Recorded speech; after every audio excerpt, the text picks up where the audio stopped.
2장 8절에서 17절 말씀입니다. 아가서 2장 8절에서 17절입니다.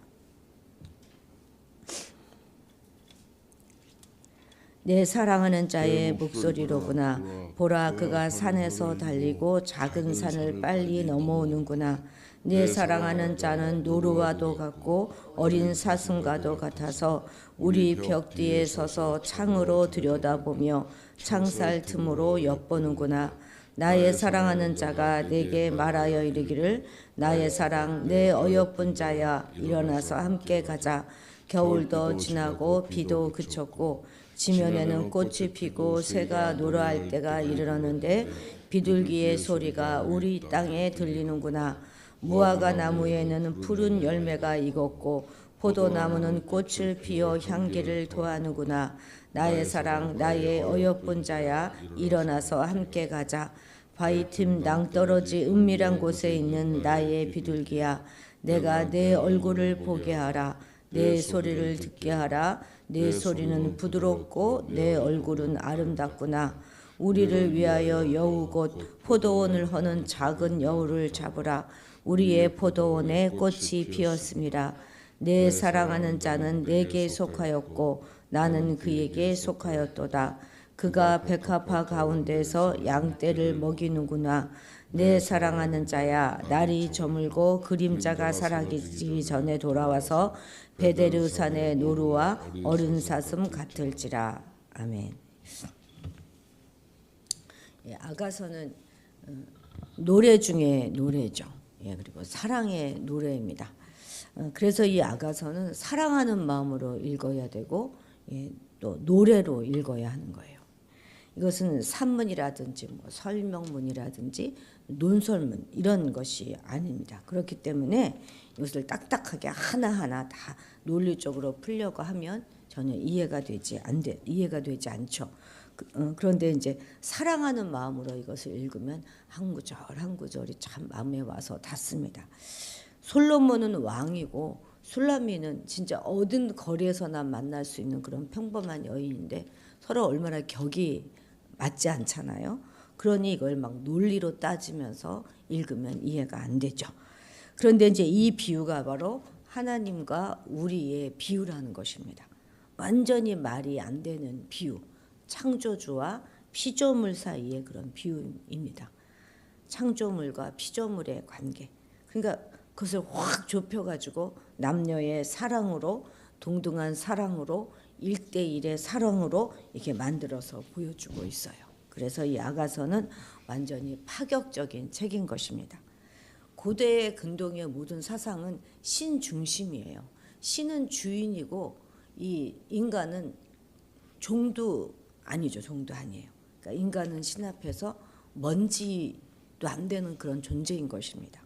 아무리 인간이 만물의 영장이다 이래도 신 앞에서는 아무것도 아닌 거예요. 불로 태워 죽였다 하더라도 말할 수가 없는 그런 말도 할 수 없는 그런 존재가 바로 인간입니다. 그래서 신에게 잘 보이려고 자기의 자식을 잡아서 인신 제사를 지내기도 하지 않습니까? 그 정도로 신 중심의 세계가 바로 이 고대 그 사회인데, 그런 시대에서 지금 아가서는 어떻게 노래하고 있습니까? 그 하나님을 우리가 진정으로 사랑하는 분이고 또 그 하나님은 우리 인간의 사랑을 받아주시는 분이다 하고 노래하고 있는 것입니다. 남녀 간의 사랑으로 신과 인간의 사랑을 풀어낸다. 이것은 정말 최대 차원 높은 그런 최고의 문학이다 아니할 수가 없는 것이죠. 그래서 우리는 이것을 통해서 하나님의 진정한 사랑, 하나님의 거룩한 사랑을 다시 한번 우리가 깨달을 수 있는 것입니다. 뿐만 아니라 하나님이란 존재를 우리가 깨닫는 데서 그치는 것이 아니라 그 사랑을 깨닫고 그 사랑으로 이웃에 대한 그 사랑까지 나아가는 것, 그것이 바로 아가서의 목적인 것이죠. 여러분, 이 아가서는요 실습이 정말 중요해요. 사랑은 말로 하는 게 아니잖아요. 그래서 실습하고 훈련해야 하는 것입니다. 그래서 우리가 이 아가서를 읽는 동안, 아가서는 사랑하지 않으면 읽을 수 없는 책이거든요. 그래서 이 아가서를 읽는 동안에는 남편과 아내를 또 내 가족들을 다 사랑하는 마음으로 또 사랑을 고백하는 그 마음으로 서로의 장점을 발견해주고 서로의 이름도 불러주고 또 격려하고 칭찬하는 그런 기간으로 삼으면 정말 좋겠습니다. 아가서가 우리 교회 안에서 가정을 회복하는 그런 은혜가 되는 말씀이 되기를 원합니다. 자, 먼저 이제 8절과 9절은 술람미가 자신을 만나려고 달려오는 남자의 모습을 노래하고 있어요. 자, 8절 9절 같이 읽겠습니다. 내 사랑하는 자의 목소리로구나. 보라 그가 산에서 달리고 작은 산을 빨리 넘어오는구나. 내 사랑하는 자는 노루와도 같고 어른 사슴과도 같아서 우리 벽 뒤에 서서 창으로 들여다보며 창살 틈으로 엿보는구나. 여기서 말하는 산, 또 작은 산이죠. 그 산과 작은 산은 여인을 향해 막 달려오는데 넘어야 될 난관들, 어려움들 이런 것들을 의미할 것입니다. 남자는 정말 여러 가지 위험을 지금 무릅쓰고 여자에게 달려오고 있는 것이에요. 여인이 보기에 그런 님의 모습은 마치 어린 노루와 같고 또 어린 사슴과 또 같았습니다. 그만큼 가볍고 날렵하다 그런 의미겠죠. 그리고 이제 임의 시선이 들여 창문의 창살 끝 틈으로 해서 집안 일을 하고 있는 여인과 딱 눈이 마주칩니다.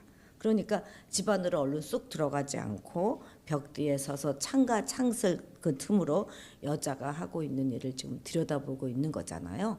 영화의 한 편처럼 다 그려지지 않습니까? 예. 사랑에는 늘 이처럼 시련이 따릅니다. 사랑을 찾아가는 길에는 장애물도 많지요.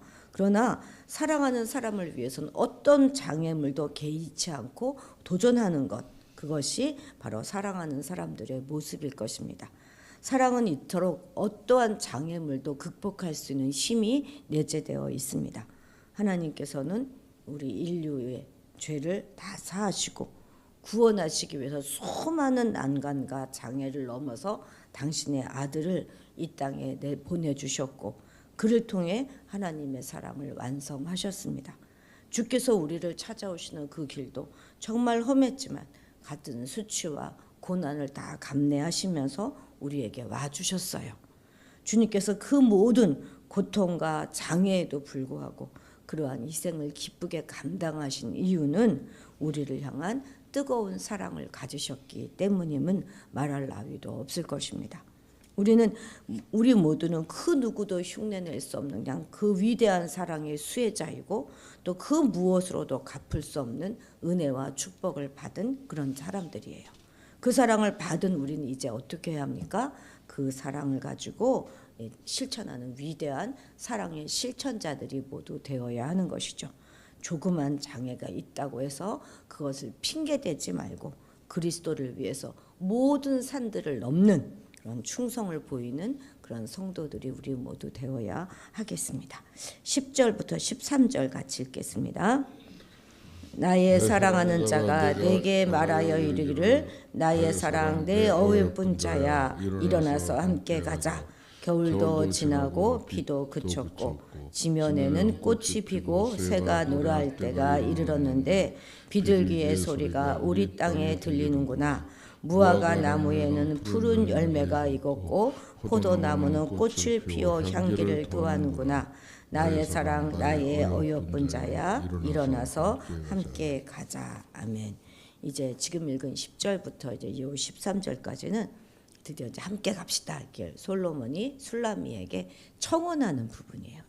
청원하는 부분인데 10절에서 나의 사랑하는 자 이렇게 시작을 해가지고 13절에 다시 또 나의 사랑 나의 어여쁜 자야 이렇게 그렇게 이제 끝이 나고 있고 그 중간인 11절과 12절은 함께 일어나 갈 시간이 되었다 하는 것을 보여주고 있습니다.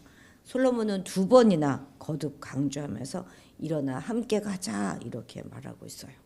우리는 여기서 사랑하는 사람과 모든 좋은 것을 함께 나누고 싶어하는 간절한 마음으로 정답게 손을 내미는 아름다운 연인의 그런 모습을 볼 수 있죠. 사랑하면 당연히 이렇게 되지 않습니까? 사랑하면 항상 좋은 것을 먹거나 좋은 곳을 가거나 하면 그 사랑하는 사람이 떠오르잖아요.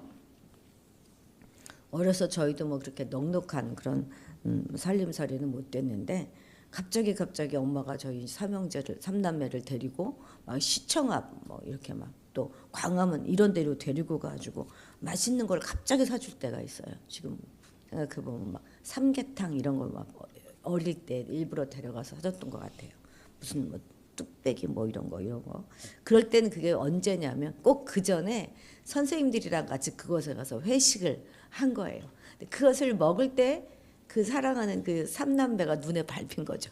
그럼 이제 그 다음에 이제 우리들을 데려가서 사주고 그랬습니다. 그것이 바로 사랑인 거죠, 그죠? 예. 그런데 이 솔로몬과 이 술람미 여인의 이 사랑 이야기는 영적으로 보면 하나님과 당신의 백성 또 그리스도와 그의 신부된 교회를 상징하는 모형이 된다고 말씀드렸잖아요.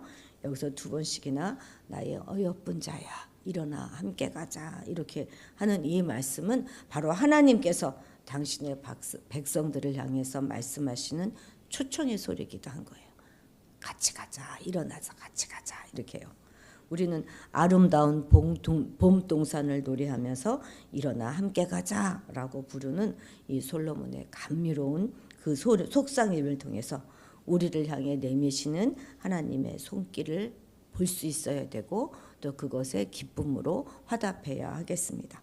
뿐만 아니라 우리 또한 이웃과 세상을 향해서 특히 어둡고 소외된 자, 약한 또 어린 자들을 향해서 더 큰 사랑을 가지고 함께 갑시다. 함께 주님께로 갑시다. 이렇게 말할 수 있어야 하겠습니다. 그래서 항상 이렇게 넓은 가슴에 공동체 의식을 가지고 모든 이들의 손을 잡고 함께 하나님께서 예비하시고 복되신 아름다운 나라로 들어가는 그런 자들이 되어야 하겠습니다. 14절 같이 읽겠습니다.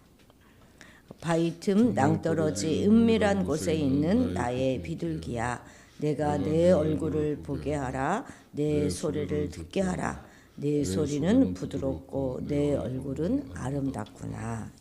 이것도 이제 솔로몬이 노래하는 거겠죠. 솔로몬이 이제 술람미 여인을 가리켜서 비둘기 이렇게라고 부르고 있는데 이것은 여기뿐만이 아니라 여러 곳에서도 반복되고 있어요. 비둘기라고 불러요.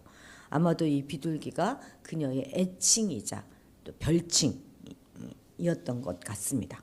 그런데 산비둘기는 정말로 이 험한 낭떠러지나 그런 바위 틈에 집을 짓고 사는 것으로 알려져 있어요.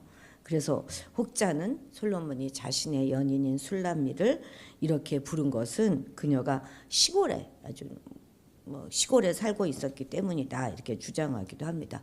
물론 그런 의미도 전혀 없는 것은 아니겠지만 그것보다는 비둘기라고 하는 단어가 상징하고 있는 온순함, 정결함 이런 것을 말하는 것으로 보는 것이 더 합당할 것입니다. 또한 이 바위 틈 낭떠러지 은밀한 곳, 요 곳은 실제 장소가 아니라 부모님의 그 여자의 술람미의 부모님의 집을 뜻하는 은유다 이렇게 말하고 있는 학자들도 있어요. 그러니까 부모님이 거기 계시기 때문에 그것이 굉장히 안전하고 그리고 타인이 함부로 접근할 수 없는 그런 곳이다 하는 의미라는 것이죠. 어쨌든 이 표현은 어떤 것이 맞든지 간에 신부인 술람미의 정결함과 순결함 이것을 강조하는 표현인 것만큼은 사실입니다. 그런데 이제 오늘의 시대를 보면 다 한없이 자신을 노출시키려고 하고 많은 사람들이 자신의 성적 매력을 막 발산하는 것을 자랑으로 여깁니다. 드라마를 봐도 볼 수가 없죠, 그죠? 그러나 이러한 모든 풍조가 그래서 이제 성적 문란함과 타락으로 발전해 가고 있습니다.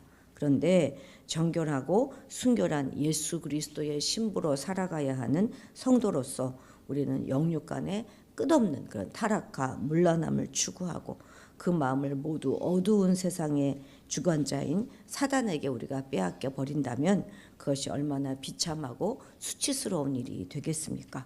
우리는 복음과 하나님의 사랑을 전하기 위해서 세상으로 나가는 것을 힘써서 그렇게 해야 하는 것이지만 본질적으로 우린 땅에 속한 자가 아니고 하늘에 속한 자이기 때문에 음란한 이 세상에 물들지 않도록 항상 조심하고 삼가는 성도가 되어야 하는 것입니다.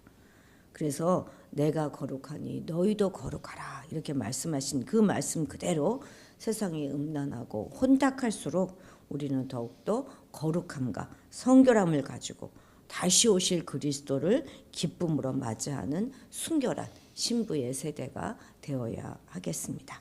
자, 15절 같이 읽겠습니다. 우리를 위하여 여우 곧 포도원을 허는 작은 여우를 잡으라. 우리의 포도원에 꽃이 피었으니라. 아멘. 우리 작은 여우 이야기 많이 들었잖아요. 이게 들었는데 어디 나온 말씀인지 잘 기억 못할 수 있는데 아가서에서 나왔던 말씀이죠, 그죠? 예. 여기서 여우라고 하는 거는 당시 팔레스타인 이 지방에 널리 서식했던 그런 동물이에요. 그런데 이제 포도원 둥지를 다니면서 그 밑에 뿌리 쪽에 막 굴을 파고 서식하면서 봄철 포도나무를 싹이 돋고 꽃이 필 그 무렵에 포도원을 막 돌아다니면서 포도나무를 해치는 그런 습성이 있는 그런 동물로 아주 포도 농사에 큰 위협이 되는 그런 동물입니다. 지금 솔로몬은 자신의 관계가 마치 봄을 사랑의 관계가 봄을 맞이하듯이 본격적으로 막 진전되는 그런 시기에 그들의 사랑을 해방하는 방해꾼들을 물리쳐 줄 것을 요청하고 있는 것이죠.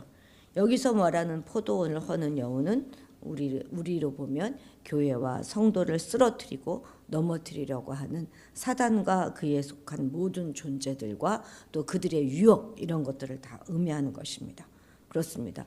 내 인생 전체를 흔드는 것. 그건 큰 일이 아니잖아요. 작은 여우잖아요. 그런 여우를 잘 식별해내야 하는 것입니다. 그게 아주 사소한 것이 있을 수 있죠. 내가 우리 가정 같은 데 보면 연거푸하는 잔소리나 이런 것이 될 수도 있고, 그렇죠. 어떤 작은 습성 이런 것들일 수 있어요. 그런 것들을 찾아내라 하는 말씀인 것입니다.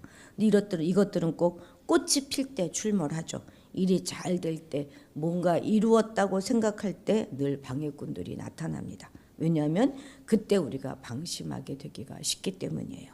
어려울 때는 외부의 그런 어려움 때문에 내부적으로 탁 단합이 되고 하나가 되죠. 근데 뭔가 일이 잘 풀릴 때 그때가 더욱더 아주 위험합니다. 예. 사실 오늘날 깨어지는 많은 가정을 보면 사소한 싸움이나 감정 대립에서 비롯돼서 걷잡을 수 없는 지경에 이르는 경우가 참 많습니다. 이처럼 우리의 신앙도 사소한 실수나 또 죄로 인해서 걷잡을 수 없는 파국에 이를 수도 있음을 우리가 알아야 할 것입니다. 그렇기 때문에 우리는 어떠한 사소한 죄라도 결코 소홀히 여기서는 안 되는 거예요. 적은 누룩이 온덩이에 퍼지듯이 죄는 순식간에 전체를 오염시키고 무너뜨리는 무서운 힘을 가지고 있습니다.